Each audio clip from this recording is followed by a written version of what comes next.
Halo Sobat Arsip, selamat datang di podcast Himadika, ruang bincang santai penuh makna. Gimana nih kabarnya teman-teman? Semoga teman-teman tetap dalam keadaan yang sehat walafiat dimanapun teman-teman berada ya, amin. Nah, pada podcast Himadika kali ini, saya akan membawakan podcast ini selama beberapa waktu ke depan, ditemani oleh saya, Richwan, dari Angkatan 2024, dari Program Studi Pengelolaan Arsip dan Rekaman Informasi. Teman-teman, pada podcast kali ini kita akan membahas mengenai pengembangan diri melalui pengenalan budaya internasional, melalui program Temasek, Foundation Specialist Community Action and Leadership Exchange, atau yang biasa kita kenal dengan TF Skill. Menarik sekali bukan? Nah, kemudian untuk menemani saya pada podcast kali ini telah hadir narasumber kita, Kak Adelia, yang berpengalaman dalam program TF Skill ini. Halo Kak Adel. Halo Richwan, gimana kabarnya? Baik, Alhamdulillah. Kak Adel sendiri gimana nih kabarnya Kak? Alhamdulillah, aku juga baik. Gimana kalau, ini kan kita udah kenal nih Kak, kalau kita masuk ke pertanyaan-pertanyaan gitu gimana mengenai program TF Skill ini? Boleh, lanjut aja. Oke, seperti yang telah kita ketahui sebelumnya teman-teman, kita jelaskan TF Skill ini adalah program exchange atau pertukaran pelajar gitu. Nah, Kak Adel boleh nih mungkin dijelaskan TF Skill itu seperti apa sih, gambaran kasarnya gitu Kak? Oke, mungkin kalau gambaran kasarnya ya, TF Skill seperti yang udah kamu jelasin tadi, akronimnya Temasek Foundation Specialist Community Action and Leader Exchange gitu ya. Yeah. Jadi program ini merupakan program pertukaran mahasiswa yang ada di Asia Tenggara, tetapi fokusnya itu di Politeknik dan Perguruan Tinggi TVET. Jadi TVET itu sendiri adalah Technical, Vocational, Education, dan Training. Jadi memang fokusnya di politeknik maupun universitas yang ada program vokasionalnya gitu. Nah, untuk apa sih yang kita lakukan di TF Skill? Itu lebih ke kita melakukan diskusi, elaborasi ide mengenai isu-isu lingkungan hidup, kemudian ekonomi, sosial budaya, dan bahkan kita juga belajar mengenai kepemimpinan itu sendiri. Nah, untuk TF Skill memang pelaksanaannya itu kalau dari aku pengalaman kemarin itu dilaksanakan selama 1 bulan, di mana kita mahasiswa dari UGM itu 2 minggu ke Singapura, dan kebetulan kemarin itu TF Skill yang 2024 di skema September sampai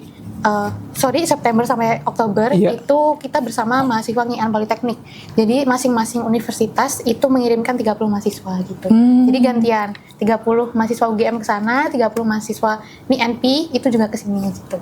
Nah, itu penjelasan dari Kak Adel ya, teman-teman, mengenai TF Skill itu. Nah, Kak Adel nih, ini seperti yang telah kita ketahui kan TF Skill ini kayak program pertukaran pelajar gitu ya. Kira-kira ada nggak sih perbedaan atau persamaan gitu TF Skill dengan IISMA atau program exchange lainnya gitu? Oke, pertanyaannya bagus. Mungkin kalau dari perbedaan ya, sebenarnya banyak perbedaan dari ISMA maupun TF Skill itu sendiri. Gitu. Perbedaan pertama, penyedia ataupun penyalur dana dari setiap program. Jadi kalau ISMA itu kan memang programnya dari pemerintah nih, di mana kita memang diinisiasi oleh Kementerian Pendidikan dalam program Kampus Merdeka. Sedangkan kalau dalam program TF Skill itu memang program dibawahi oleh yayasan ataupun organisasi filantropi, di mana organisasi tersebut di bawah perusahaan yang namanya Temasek Holdings gitu. Tetapi Temasek Holdings itu juga di bawah pemerintah gitu. Jadi mungkin skema perantara dananya itu lebih panjang ya kalau di TF Skill gitu. Nah, perbedaan kedua itu berkas atau requirement, karena memang ISMA kan durasinya lebih panjang ya daripada TF Skill. TF Skill kan memang cuma sebulan aja. Itu berkas yang dibutuhkan lebih banyak dan memang lebih kompleks ketimbang persiapan ketika kita menyiapkan TF Skill gitu. Nah, yang ketiga, seperti yang aku bilang tadi, durasi ISMA itu kan relatif 4-6 bulan. Sedangkan kalau TF Skill 1 bulan, di mana kita 2 minggu di Indonesia dan 2 minggu di luar negeri gitu. Dan yang keempat, apa yang kita pelajari. Jadi kalau teman-teman tahu, ISMA itu emang dari awal kita diminta untuk memilih nih kayak program studi ataupun course yang emang mau kita ambil ketika program ISMA itu berlanjut gitu. Sedangkan kalau TF Skill kan emang dari awal kita diminta belajar mengenai isu kepemimpinan, kemudian lingkungan hidup, jadi lebih kompleks, emang lebih umum gitu. Jadi memang hal yang dipelajari dari kedua program itu berbeda gitu. Nah, kalau untuk persamaan, aku rasa Nah, program ini sama-sama ke luar negeri ya. Kita punya pengalaman gimana sih rasanya belajar di luar negeri itu kayak gimana. Meskipun durasinya memang lebih pendek, tapi menurutku pengalaman belajar di luar negeri itu meskipun hanya 2 minggu tetap ngasih experience yang mungkin hampir sama dengan ISMA gitu. Yang kedua, kita sama-sama dibiayai, kita fully funded, kita tidak keluar uang apapun, bahkan kita dikasih uang saku di situ. Kemudian yang ketiga, kita sama-sama punya koneksi teman dari luar negeri gitu. Wah, menarik sekali dari pembahasan-pembahasan yang tadi, Kak. Kemudian nih, Kak, saya juga penasaran nih. Kalau mau join TF Skill ini, itu persyaratannya apa saja ya, Kak, yang perlu dipenuhi gitu? Bagus. Jadi persyaratan ya itu? Iya, persyaratan. Persyaratan. Sebenarnya kalau aku lihat dari tahun-tahun kemarin, memang persyaratan TF Skill itu memang nggak sebanyak itu ya. Kita cuma butuh melampirkan CV kita, kemudian motivation letter, sama English certificate. Tapi English certificate itu pun juga opsional. Sebenarnya itu sih mungkin berkas-berkasnya nggak sekompleks kayak pendaftaran seleksi beasiswa lain. Oh gitu, oke. Menarik. Nah, mungkin bisa dijelaskan juga nih, Kak, buat teman-teman di rumah atau sobat arsip sekalian yang ingin mendaftar TF Skill ini, gimana sih langkah-langkah pendaftarannya, Kak, buat join di TF Skill sendiri ini? Oke. Langkah-langkah ya? Iya. Dari awal sebenarnya aku tahu info ini kan dari media sosial OIA atau kantor urusan internasional yang ada di SVUGM gitu ya. Nah, dari situ kita mungkin kita dapat nih info poster gitu ya mengenai TF Skill. Setelah dapat info, kita di poster itu nih diarahin untuk submit ke link Google Form, di mana kita harus submit berkas-berkas yang udah aku sebutin tadi. Yeah. Nah, setelah itu kita nunggu pengumuman di email apakah kita lolos di tahap interview atau enggak. Nah, ketika kita lolos di tahap pemberkasan itu tadi, tahap seleksi berkas, kita akan diarahkan ke WA group di mana kita udah di-plotting nih, kita bakal melaksanakan sesi interview dengan siapa aja gitu. Jadi memang ada 2 skema seleksi berkas dan seleksi interview gitu. Gitu. Ternyata cukup banyak juga ya, Kak, langkah-langkah yang harus dipenuhi. Iya. Nah, ini kan udah dijelaskan langkah-langkahnya juga nih, Kak. Dari Kak Adel sendiri ada atau enggak nih tips and trick untuk memperbesar peluang kita lolos dalam seleksi ini? Oke. Sebenarnya ini agak tricky ya pertanyaannya karena sebenarnya aku juga nggak bisa memastikan ya, aku bukan pihak OIA yang bisa memastikan kalau kayak gini pasti lolos. Aku nggak bisa, tapi mungkin kalau pengalamanku sebelumnya kan tadi ada 2 seleksi nih, berkas sama interview. Iya. Nah, teman-teman jika emang berminat untuk ikut TF Skill, maksimalin banget di tahap interview. Interview. Karena di situ penilai atau pengamatnya bisa menilai kayak gimana sih kita berkomunikasi, kita diskusi dalam bahasa Inggris. Jadi kayak melihat secara subjektif sih, kayak ini mahasiswa bisa nggak nanti menyampaikan pendapatnya, dia bisa percaya diri nggak, karena memang dari awal kan program ini lebih ke leadership ya guys. Dan kita ditekankan untuk saling bertukar ide mengenai isu-isu yang memang sudah dihadapkan ketika kita nanti diskusi di sana. Jadi memang penekanannya lebih ke diskusi gitu. Jadi ngelihat kayak ini anak bisa nggak ya diskusi gitu. Oh gitu. Jadi kayak critical thinking juga gitu. Betul. Ya, Kak. Oke, itu mungkin dari teman-teman semua bisa dicatat ya tips and triknya dari Kak Adel barusan ini. Nah, sedikit flashback nih, Kak. Mungkin apa sih alasan dari Kak Adel sendiri untuk join di TF Skill ini, Kak? Oke. Sebenarnya kalau flashback ini bisa aku tarik lagi ke masa-masa aku semester awal, semester 1 atau 2. Aku emang dari awal sangat tertarik dengan kegiatan pertukaran mahasiswa gitu ya. Dan kebetulan aku dari awal juga udah ngikutin nih Instagramnya, media sosialnya OIA. Dulu aku waktu semester 1 atau 2 kalau nggak salah, itu aku ikut summer course bersama mahasiswa dari Korea Selatan. Nah, ketika ada program ini exchange yang bahkan kita bisa ke luar negeri gitu ya, itu pastinya challenging buat aku. Aku merasa tertantang gitu. Benar. Yeah. Aku ngerasa kayak aku harus daftar nih. Ini programnya oke banget, dimana ya kita punya experience lah buat ke luar negeri dan kita bisa berkoneksi. Aku ngerasa ketika aku ambil chance ini gitu, aku bakal banyak belajar gitu. That's why kenapa aku memilih ini, karena ya program ini menawarkan 3 benefit ya. Pertama, sertifikat. dan yang kedua itu pengalaman sama koneksi. Nah menurutku benefit pengalaman dan koneksi itu mahal banget. Aku nggak bisa dapetin itu di tempat-tempat lain. Pengalaman itu pasti kayak apa ya, bakal bikin aku memorable, bakal bikin aku banyak belajar mengenai gimana sih cara survive di luar negeri dan sebagainya gitu. Jadi aku rasa itu sih yang bikin aku merasa kayak ini kalau aku ngambil ini, aku bakal banyak belajar soal exchange dan sebagainya gitu. Wah, menarik banget nih alasan dari Kak Adel ini. Mungkin bisa teman-teman contoh tuh alasan-alasan Kak Adel mengenai join TF Skill ini, dan juga tadi kan juga dijelaskan nih kita bisa mendapatkan sertifikat dan juga benefit serta relationship lain dari join program ini gitu. Oke. Ini nih Kak Adel, ada pertanyaan lagi nih. Dari Kak Adel ini, untuk ikut serta dalam program TF Skill ini, bekal apa aja yang Kak Adel persiapkan? Oke, bekal ya? Iya, gitu. Kalau bekal ya, aku mungkin bisa kategorikan menjadi 2. Berkas dan mental. Berkas sudah pasti ya, itu hal basic yang teman-teman harus siapkan ketika kalian move ke negara lain. Bahkan ketika even kita daftar ya juga kita ngasih berkas ya. Iya, benar. Dan nanti ketika kita pergi ke luar negeri juga kita harus menyiapkan berkas kayak boarding pass dan sebagainya, insurance dan banyak hal lain lah. Itu hal basic yang memang itu penting banget karena kita nggak bisa meninggalkan itu gitu. Yang kedua mental. Kenapa aku bilang mental?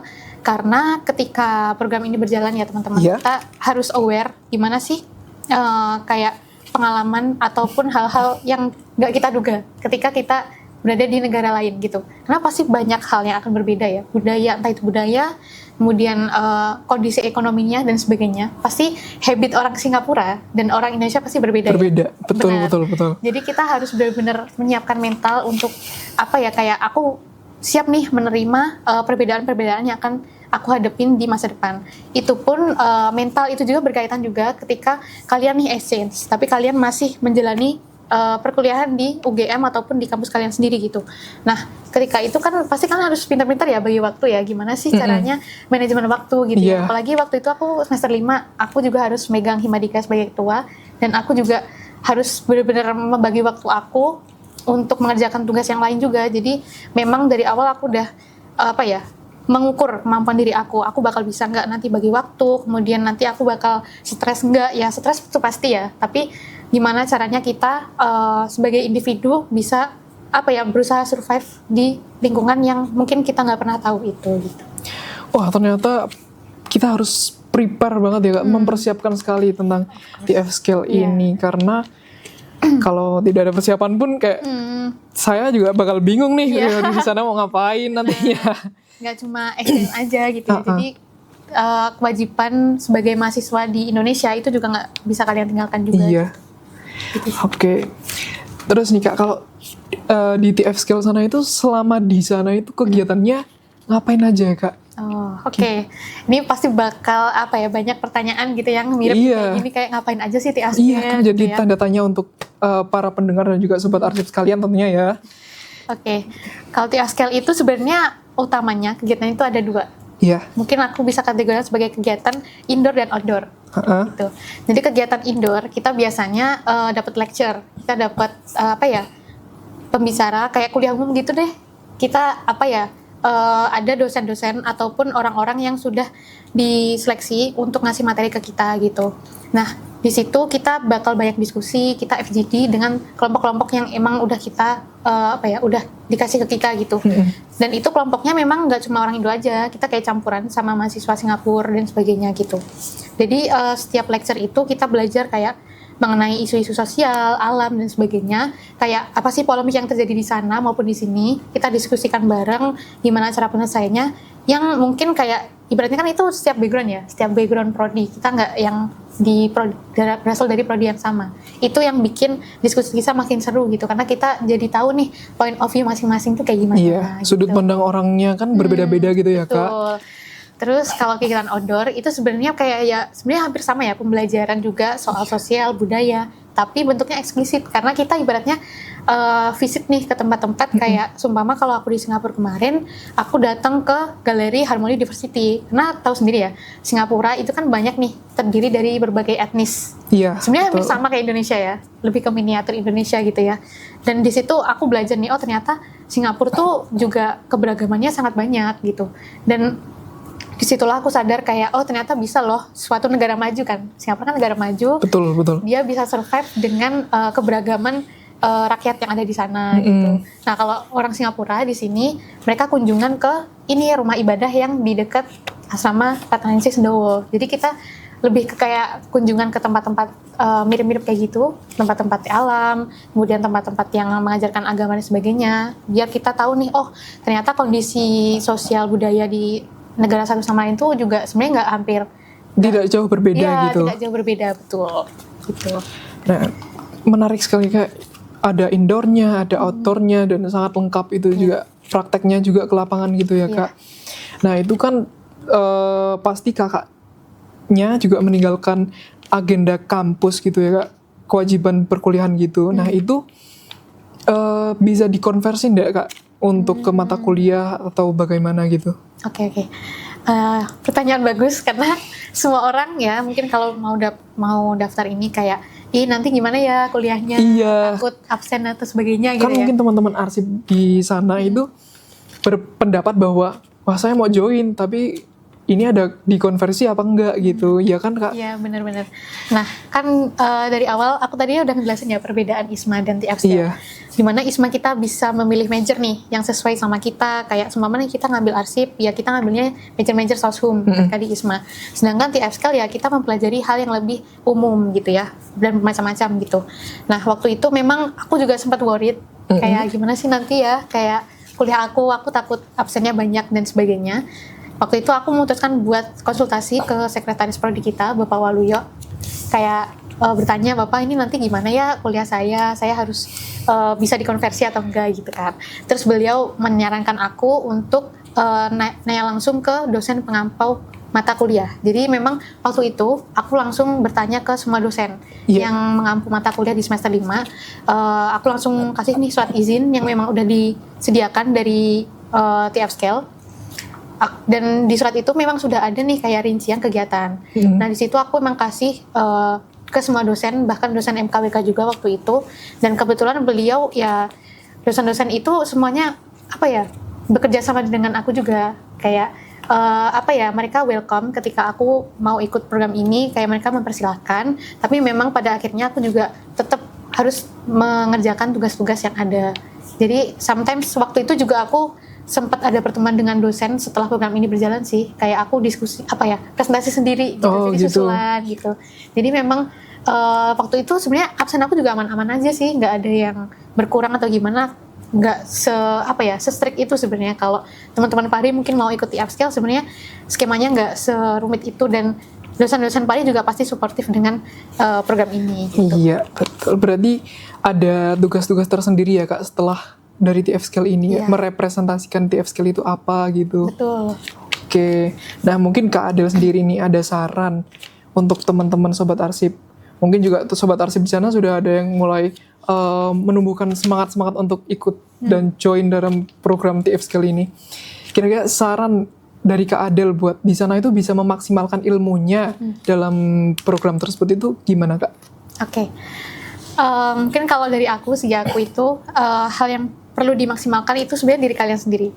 Kalau aku lebih menekankan pada 3 sifat gitu ya, 3 mindset yang harus kalian tekankan di diri kalian. Pertama, percaya diri. Kedua, terbuka. Ketiga, curiosity yang tinggi, rasa penasaran yang tinggi gitu. Kenapa ada 3 itu? Pertama, percaya diri. Dari awal kita udah dihadapkan nih sebuah program di mana kita action and leaders exchange. Kita benar-benar harus berani mengungkapkan ide, pikiran kita soal isu-isu yang memang sedang didiskusikan. Teman-teman ketika ingin survive di suatu negara maupun survive di sini juga, ketika kalian punya kepercayaan diri yang tinggi, itu akan memudahkan kalian untuk bertahan di lingkungan yang mungkin rasanya kayak ini lingkungan yang baru. Ini masih kayak kalian masih menjamah lah lingkungan ini seperti apa gitu. Di situ kalian juga banyak belajar gitu. Oh ternyata gini ya cara menyampaikan pendapat dan sebagainya. Kedua, terbuka. Kita sama-sama tahu kita datang di negara yang baru, kita datang ke negara yang mungkin nggak pernah kita kunjungin ya. Kita harus terbuka mengenai perbedaan-perbedaan yang bakal kita temuin di sana. Kayak nanti gimana ya, kayak ya skema sesimpel habit naik di eskalator, naik di tangga dan sebagainya, kita harus terbuka. Kita nggak boleh merasa kayak, ih di Indo kayak gini, di sana kok kayak gini ya. Itu no banget. Kalian harus benar-benar terbuka, apa aja yang terjadi, yang ada di sana ya, maksudnya tetap merasa itu perbedaan tuh hal yang wajar gitu loh buat teman-teman hadepin. Karena ya sesimpel di Jogja sama di Bandung atau di mana kan pasti ada culture yang berbeda ya. Dan itu hal yang wajar banget kan pasti. Iya, dan dari perbedaan itu mungkin juga bisa jadi pembelajaran untuk kita ya Kak. Betul. Yang ketiga, rasa penasaran yang tinggi. Kenapa aku bilang seperti itu? Sesimpel ini, teman-teman ketika di sana kan memang kita tuh kalau di sini naik motor ya kemana-mana, kita pakai transportasi pribadi gitu ya. Sedangkan di sana kita pakai transportasi umum. Nah, kita juga harus punya rasa penasaran yang tinggi. Gimana sih ya kayak cara kita bertahan hidup? Ya sesimpel kita nyari makan gimana, sesimpel kita mobility ke sana gimana. Jadi kayak itu sih yang bikin menurutku 3 hal tersebut yang memang harus ditanamkan di diri kalian, dimana ya ketika kalian exchange gitu, hal-hal tersebut akan semakin memudahkan kalian memaksimalkan juga ilmu-ilmu yang bakal kalian dapat, supaya ya ketika program ini sudah berjalan, kalian dapat mengambil manfaat yang sebanyak mungkin gitu. Iya. Oke, terima kasih Kak Adel atas sarannya. Nah, teman-teman ini saya ingatkan lagi, mungkin bisa mulai mencatat karena di sini nanti banyak sekali tips and trick, saran dari Kak Adel yang telah berpengalaman dalam program exchange ini. Kak Adel, saya mau tanya lagi nih Kak. Benefit dari ikut TF Skill ini kan tentunya banyak ya Kak. Mungkin bisa disampaikan ke teman-teman semua mengenai benefitnya itu, apa saja yang diperoleh Kak Adel gitu Kak. Oke. Kalau benefit, mungkin hal yang paling aku tekankan itu di bagian pengalaman sama koneksi gitu. Pertama koneksi, dimana selain aku kenal nih anak-anak dari fakultas lain, dari departemen lain yang ada di fakultas sekolah vokasi, aku bisa bertemu orang-orang dari mesin, dari ekonomi bisnis, dan teknik sipil dan sebagainya.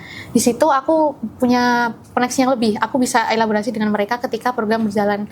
Kemudian yang kedua, aku dapat koneksi juga mahasiswa-mahasiswa dari Ngian Politeknik. Oh iya. Bahkan kita sampai sekarang tetap keep in touch. Kita tetap berkomunikasi. Tetap menjalin silaturahmi gitu ya. Benar. Kemarin teman-teman dari NP itu banyak yang wisuda. Jadi kita tuh saling congratulate satu sama lain gitu. Iya. Ya, jadi itu sih menurutku hal yang paling mahal ya. Ketika kalian punya teman dari luar negeri, kalian bisa sama-sama diskusi, bahkan ada possibility juga in the future kita bisa kerja bareng, kan gak ada yang tahu ya. Iya. Begitu. Jadi itu sih yang paling berharga gitu ya. Kemudian pengalaman. Sebenarnya pengalaman itu banyak ya, kayak sesimpel pengalaman aku bertahan hidup di sana, mereka pun juga punya pengalaman bertahan hidup di sini. Iya. Itu sih pengalaman yang mahal banget, kayak itu nggak bisa aku dapatin di momen-momen lain gitu sih. Jadi memang pengalaman dan koneksi itu sih yang paling mahal. Kalau sertifikat itu sebenarnya nilai plus aja sih teman-teman. Itu kan sesuatu yang tertulis ya, tapi pada akhirnya yang paling ngena di hidup kalian kan pasti pengalaman. Iya, gitu. Pengalaman yang berharga gitu. Betul. Semua bisa mendapatkan kesempatan, tapi belum tentu semua berkesempatan. Betul. Betul. Tinggal kita mau menjemputnya atau enggak. Iya, betul sekali. Keren banget ya sih teman-teman. Kak Adel nih udah mencontohkan kita punya relasi internasional yang banyak gitu, dari berbagai negara, berbagai macam budaya. Kak Adel bisa tahu nih relasinya gimana, budayanya gimana. Teman-teman tertarik nggak buat join ini? Kalau tertarik, cari informasinya ya. Langsung di mana nih Kak? Dengan ya sebenarnya program ini kan aku juga nggak tahu ya bakal rutin atau enggak. Iya. Gitu. Tapi ketika teman-teman mungkin penasaran nih kayak tiap sekali tahun ini ada nggak ya gitu ya, itu bisa langsung aja ke kantor urusan internasional di sekolah vokasi. OIASV kan ada di TILC nih. Nah teman-teman bisa langsung datang ke kantor sini aja gitu. Nah catat teman-teman, OIASV. Betul. OIASV. UGM. Betul. Iya. Nah, Kak Adel, selama di TF Skill itu kan banyak nih dapat relasi internasional gitu ya Kak, yang pastinya dari teman-teman Kak Adel dari berbagai macam negara ini itu punya culture atau budayanya masing-masing gitu. Kalau dari Kak Adel sendiri ada culture shock nggak Kak selama awal-awal di sana gitu? Culture shock pasti ada. Kayak gimana ya, dari awal kita kalau belajar bahasa Inggris ya, itu kan memang dikasihnya kayak aksen-aksen American atau British ya. Nah ketika aku di sana, aksen-aksen mereka itu tentang Singlish. mereka kan banyak etnis, iya. mostly etnis yang di sana itu kan Chinese ya, Iya. ngomongnya cepet. Iya. Nah, itu yang bikin aku struggle di awal, kayak aduh mereka ngomong apa ya gitu. Even aku udah berbahasa Inggris, maksudnya udah bisa memahami bahasa Inggris, aku tetap butuh waktu gitu untuk memahami mereka tuh ngomong apa.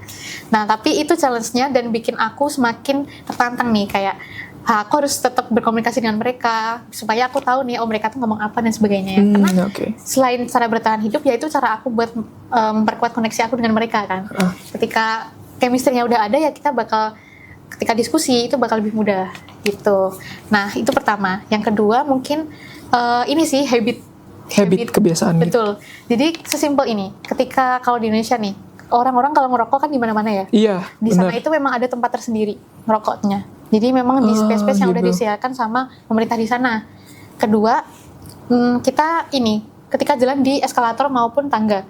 Ketika orang Indonesia, mostly ketika jalan di tangga atau eskalator kan ngambil dua sisi nih, sisi kanan atau kiri itu terserah ya, kita suka-suka kita gitu. Tapi orang di sana itu mostly ngambil satu sisi aja. Jadi memang ketika ada sesuatu yang urgent, darurat, emergency, ada orang buru-buru, itu bisa langsung lewat di jalan sebelah kanan atau kiri yang memang udah disediakan gitu. Menurutku itu respect sih, kayak sebuah habit yang patut dicontoh, karena ya kita tahu kayak orang tuh nggak tahu ya ketika kita jalan di tangga kan nggak tahu mereka belakang punya urusan apa kan, siapa tahu buru-buru kan, kita nggak perlu kayak maaf kayak gitu kan. Jadi itu sih menurutku yang bikin aku habit yang menurutku bisa aku terapkan di sini gitu. Mungkin culture shock yang ketiga ketika aku waktu itu iya lumayan banyak. Ketiga itu aku memutuskan untuk pergi ke kota yang cukup jauh dari sini, dari Singapura, pusat kota di mana program itu berjalan. Aku ke NTU waktu itu, ke Nanyang Technology University, buat bertemu teman aku gitu kan.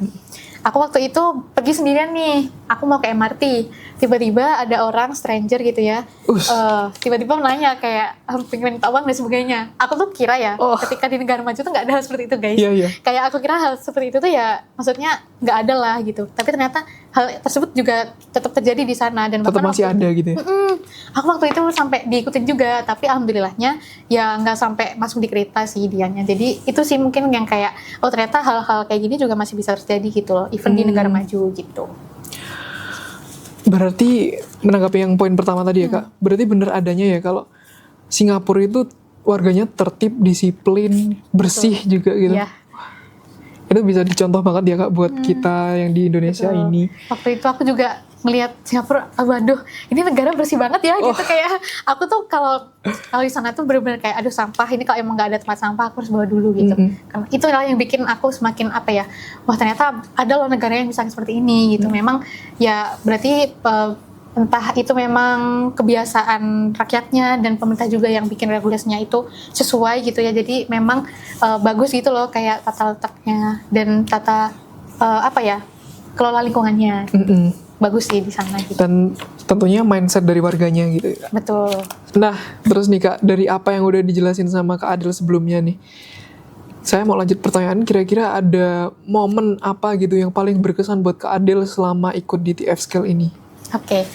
Kalau momen berkesan itu sebenarnya banyak banget ya. Tapi mungkin kalau aku milih satu, momen yang paling berkesan di aku itu adalah ketika aku datang nih di sesi namanya dialog in the dark, dimana kita masuk ke ruangan yang sangat gelap, bahkan kita nggak bisa ngeliat tangan kita sendiri. Kebayangkan gelapnya seperti apa gitu ya. Di situ kita kayak simulasi menjadi orang yang mohon maaf kurang beruntung di penglihatan gitu ya, tunanetra. Kita dikasih kayak simulasi gimana cara jalan di public space, cara kita memesan minuman, dan cara kita menyeberang jalan gitu. Nah itu yang bikin aku kayak ternyata se-struggle ini ya menjadi orang yang mungkin kurang beruntung di penglihatan. Dan yang bikin aku amazed juga, orang yang kasih komando di depan itu adalah orang yang tunanetra juga gitu. Disitulah aku merasa kayak wah Singapura itu keren juga ya sistem kerjanya, mereka respect ke orang-orang yang mungkin punya disabilitas, punya kekurangan, mereka menghargai dan semua fasilitas yang ada di sana juga benar-benar disabilitas friendly gitu. Semuanya itu benar-benar dipastikan orang semuanya itu punya hak yang sama di situ. Itu sih yang bikin aku ngerasa terharu juga. Beliau juga sempat sharing gimana sih pengalaman dia ketika dia kan emang nggak tunanetra dari awal, dari lahir ya. Jadi adalah momen dimana dia kayak harus menerima kondisinya menjadi seorang tunanetra gitu. Itu sih yang bikin aku ngerasa jadi ternyata kayak gini ya rasanya. Aku ikut struggle juga ketika jalan di tempat yang sangat gelap gitu. Itu sih. Oke, menarik banget ya Kak momennya itu. Dan tentunya kita juga sangat amazed dengan pemerintah Singapura yang sangat menghargai masyarakatnya dan juga tidak memandang siapa itu dia, siapa itu mereka. Mereka menyamaratakan semuanya gitu ya Kak. Betul. Keren. Nah selanjutnya nih Kak, kita ada di last question nih sekarang. Oke, last question. Nah ya, buat Kak Adel nih, mungkin ada pesan dan kesan buat teman-teman semua yang mungkin sekarang udah tertarik nih join ke program exchange atau TF Skill ini. Kak Adel bisa berikan buat teman-teman gitu Kak, kesan-pesannya gitu. Oke. Mungkin kalau pesan aku buat teman-teman Pari ataupun orang-orang yang mendengar ini gitu ya. Pertama, jangan takut buat merasa nggak nyaman ataupun merasa kayak iya aku nggak bisa dan sebagainya. Perasaan kayak gitu malah yang bikin teman-teman improve, bikin teman-teman banyak belajar di kehidupan kalian. Jadi jangan merasa kayak takut ketika kita bakal ngerasain nanti gimana. Yeah. Ketika semakin banyak rasa bukan terancam ya, kayak rasa nggak nyaman, semakin banyak kalian akan dapat lesson learning dalam hidup kalian gitu. Dan yang kedua, mahasiswa Pari khususnya jangan merasa ketika arsip ya udah arsip gitu aja. Kita banyak posibilitas untuk saling elaborasi dengan program studi lain, bidang-bidang lain. Jadi perbesar lingkungan kalian, semakin besar lingkungan kalian, semakin banyak kalian akan belajar sesuatu. Jadi teman-teman jangan merasa ketika kalian masuk di suatu bidang gitu, kalian merasa bidang itu ya udah itu aja.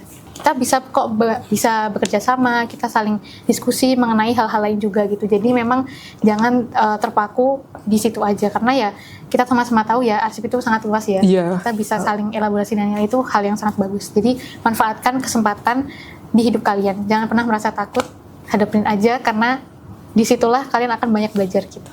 Itu sih. Jangan takut untuk mencoba. Benar, itu dia. Itu poin yang saya dapatkan dari kesan-pesan Kak Adel untuk teman-teman sekalian nih. Baik teman-teman sekalian, itulah tadi bincang-bincang dalam podcast Himadika kali ini. Jadi pada dasarnya TF Skill yang telah kita ketahui dari penjelasan Kak Adel sebelumnya ini adalah merupakan program pertukaran pelajar atau exchange antara Indonesia dan Singapura untuk menambah pengalaman kita dalam hal budaya, pengenalan budaya asing, dan juga pengalaman di bidang akademik lainnya. Nah teman-teman, mungkin dari sini kita harus mensudahi podcast pada kali ini. Sebelumnya kami mengucapkan terima kasih juga kepada Kak Adel yang telah berkenan hadir, menyempatkan waktunya dalam podcast Himadika ini. Untuk teman-teman semua, jangan lupa belajar dan tetap semangat untuk mengikuti program-program yang teman-teman inginkan. Oke, terima kasih kepada teman-teman Sobat Arsip sekalian atau pemirsa sekalian yang telah berkenan untuk mendengarkan podcast kali ini sampai selesai. Sekian podcast kali ini, kami ucapkan terima kasih kepada seluruh panitia dan kru yang berperan dalam podcast ini. Sampai jumpa di podcast Himadika selanjutnya. Dah.